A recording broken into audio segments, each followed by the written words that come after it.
Hey loves, welcome or welcome back to my channel. Today guys, I'll be checking out Thomas Sowell as he speaks on has Israel learned from the stupidity of the West. If you're yet to subscribe to this channel, please consider subscribing. Give this video a massive thumbs up, comment, share, and all that good stuff. And without much ado, let's see what Thomas Sowell has for us in this video.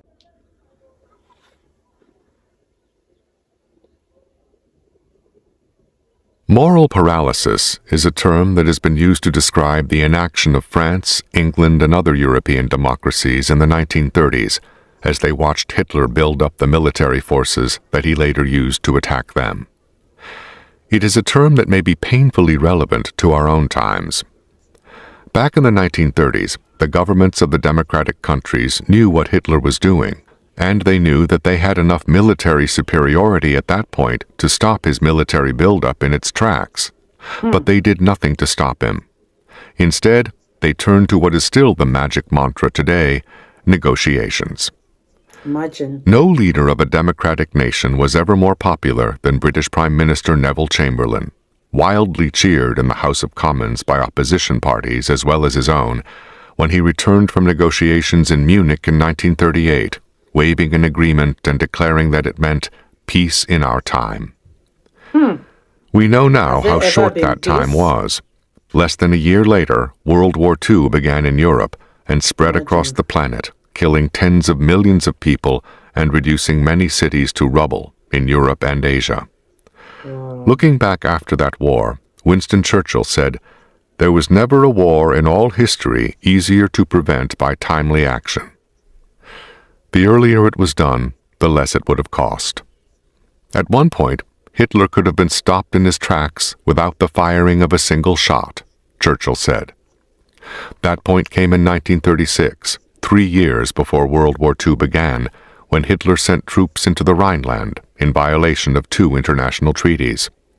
At that point, France alone was so much more powerful than Germany that the German generals had secret orders to retreat immediately at the first sign of French intervention.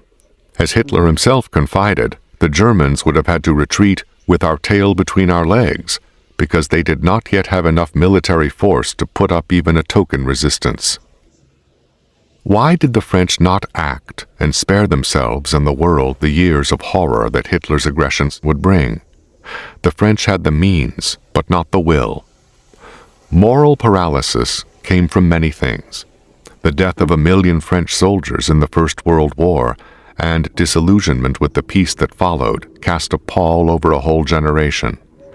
Pacifism became the vogue among the intelligentsia and spread into educational institutions.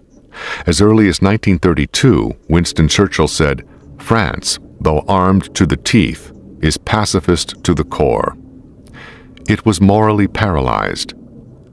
History may be interesting, but it is the present and the future that pose the crucial question. Is America today the France of yesterday?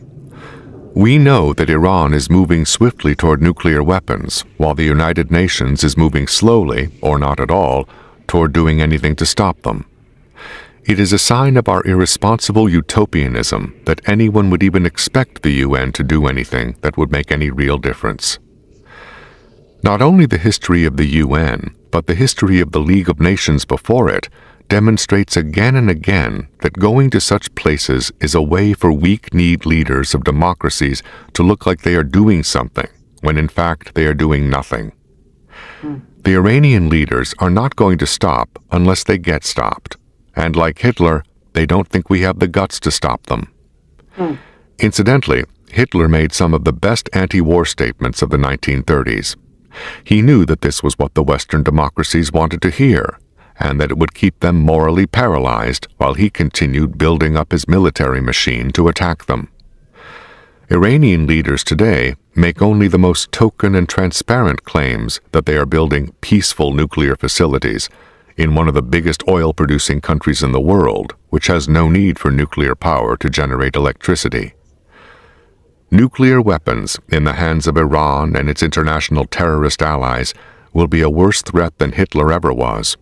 But before that happens, the big question is, are we France? Are we morally paralyzed? perhaps fatally.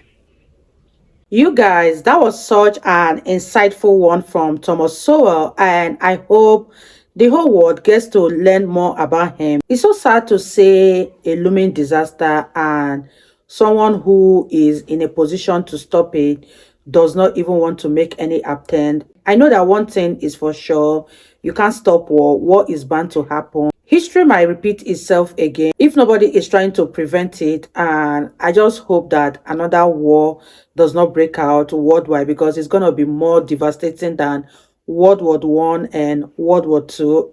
Thomas Sowell is such a great storyteller, and everything he said in this video is very, very true. Thomas Sowell teaches nothing but the truth, and I love him for that. This was very insightful, and I always love to listen to him because I learn a lot from listening to Thomas Sowell. Let me know what you guys think about this video. If you totally enjoyed watching, give it a massive thumbs up, comment, share, and all that good stuff. And I'll see you guys in the next video.